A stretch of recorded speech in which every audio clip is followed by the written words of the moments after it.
ผู้ชายนั้นเทพพบุตรเทพธิดาเทพพบุตรนั่นเลยลูกเทพธิดาเทพพบุตรเห็นบอกผู้ใดนั่งลูกผู้ใดนั่งเป็นเอาเทพธิดาไปจั่วมาจั่วมาไปละนั่งดีๆลูกนั่งดีๆเบิ้งนั่งให้ดีๆนั่งให้ซื่อเนี่ยนั่งซิกลูกนั่งตัวมูหันเห็นบ่ผู้หญิงนั่งมาลูกนั่งเสียนั่งเห็นบ่นั่งให้ชัดนั่นนั่งคือกันลูกนั่งคือกันเลยนั่งนั่งนี้นั่งให้ชัดเห็นบ่ตีนให้นั่นเห็นบ่มูให้ชัดอันนี้เพื่อนว่านางเทพธิดาลูกนางเทพธิดาเทพธิดานั่งเบิ้งเด่นยังเนาะนั่งเปลี่ยนไอ้จัวกำลังจะมาฝึกใหม่ในกราบเป็นก่อนไอ้ยับอีกยับไปอีก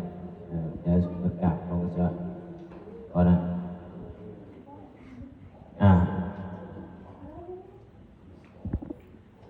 ผู้เข้าลงจัวกัน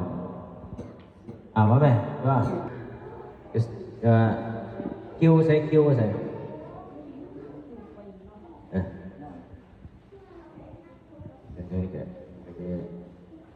็นอาหารกันดิ้งอยู่พุ่นแนมมึงเด้อแนมแล้วก็เฮ็ดแบบเดียวแบบเด้อแบบเดียวได้เนาะ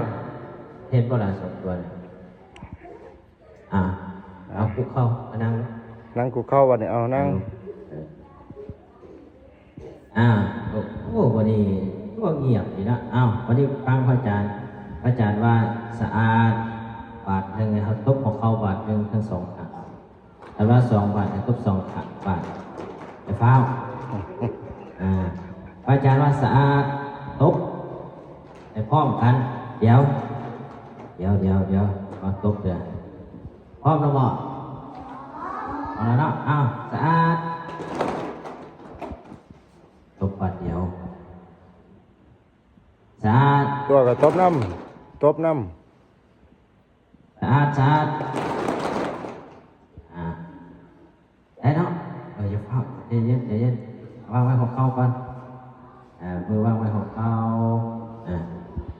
พอสะอาดแต่ว่ายก2 ครั้งเพียงหูลูกเพียงหูยกขึ้นเพียงหูยกมือเพียงหูสะอาดวันนี้เราสิฝึกขาเนาะการที่ขาที่ถูกต้องให้ครบเราผ่าเอาลงไปให้จุดพื้นหนึ่งเป็นโยกเท่าไหร่ภาษาบาลีว่าแบบเป็นจางคะปฏิปเป็นจางคะปฏิปคือครบองค์ครบหายางจึงค่อยสิถูกต้องเนาะวันนี้พ่อเพียงกันอัญชลีอัญชลีคือยังคือนบนบในนบเวลาไหนเวลาว่ากับครูอาจารย์เวลาว่ากับนำพระสงฆ์หรือโบราณผู้ใหญ่เอากับควันไหวเอาบ้าลงเลยลูกบ้าลงเลยถอยอีกถอยอีกผู้ใดทำเจ้าโมหะกับถอยอีกเลยลูกก้างเท้าหลังลงทุกพื้นเดี๋ยวเอาลงบ่เอาก้นถึงนะเป็นบ่หลังอ่อนบ่ลูกหลังอ่อนบ่อ่อนนะเนาะ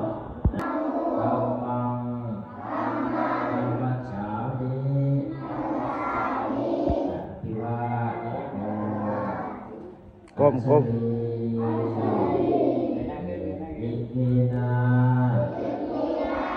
ักการะตังธรรมังตังสังฆัง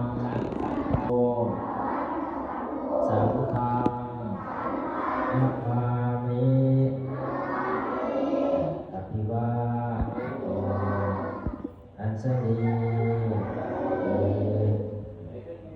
นะโมตัสสะภะคะวะโตอะระหะโตสัมมา สัมพุทธัสสะนะโมติสรณเนนะสหปัญจศีลานิยาจามะพุทธังสรณังคัจฉามิธัมมังสรณังคัจฉามิสังฆังสรณังคัจฉามิทุติยัมปิพุทธังสรณังคัจฉามิทุติยัมปิธัมมังสรณังคัจฉามิทุติยัมปิสังฆังสรณังคัจฉามิ